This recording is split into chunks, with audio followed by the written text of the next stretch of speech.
enfants cherchent si Boucle d'Or se fait gronder par les ours ou si les ours ne lui disent rien et ne sont pas fâchés. Alors l'idée que je me fais d'une classe, en tout cas de la mienne, c'est une petite ruche. Une petite ruche où chacun essaye d'attraper le travail des autres, d'essayer de partager tout ce qu'on peut faire tous ensemble.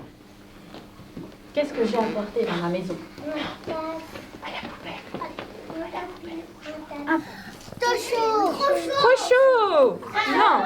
Alors le numérique, début avec le confinement.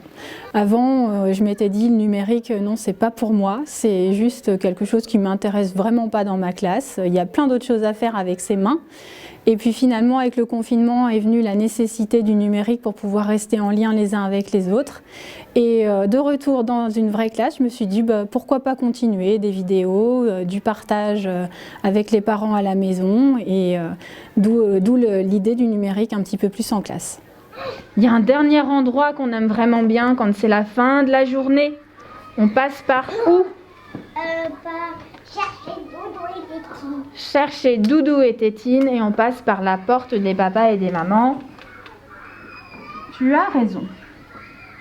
On est parti d'un constat avec les enfants, c'est que les parents ne pouvaient plus venir dans la classe et qu'ils avaient fait une première journée très très rapide à l'intérieur de la classe et qu'on ne pouvait rien leur présenter.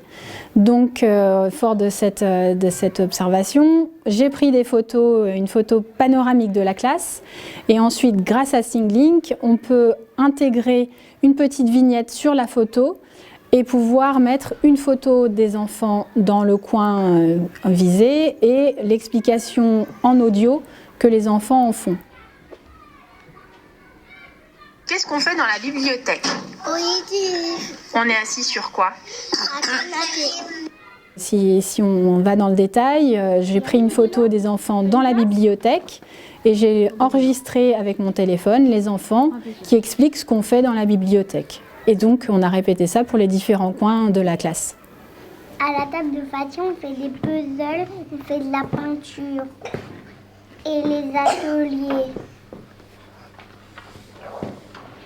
On va écouter si on entend les petits enfants. Puzzles, on fait de la peinture et les ateliers. On lit des livres dans la bibliothèque et on est dans la bibliothèque. Est-ce qu'on fait de la peinture à ma table? Non.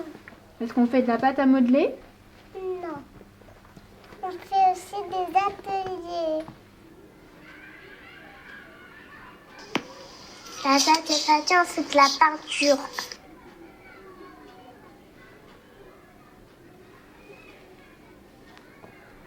Vas-y.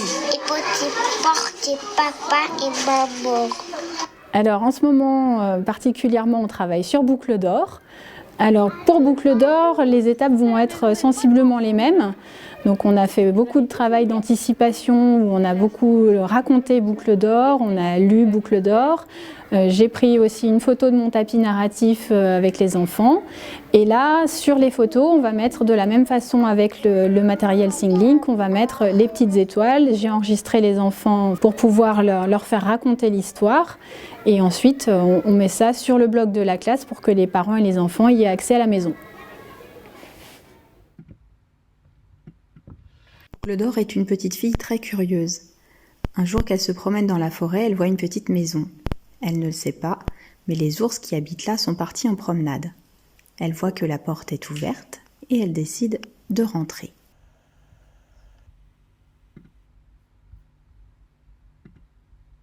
Elle goûte le bol de Papa Ours, mais bien qu'il est trop salé. Alors la plus-value du numérique dans ce projet, c'est vraiment le côté partage. De pouvoir dire qu'on fait des essais, des erreurs, on recommence pour partager avec les papas et les mamans, pour partager entre les copains, et puis de se dire qu'à la fin, on a quelque chose qui sort un petit peu plus de l'ordinaire, et d'avoir un support numérique, c'est pas du tout la même chose que le support papier. Qu'est-ce qui se passe avec Petite Ours, Louise? Est-ce que ça te va? Oui. Ça te va, on le garde comme ça? Ok. Moi, je veux les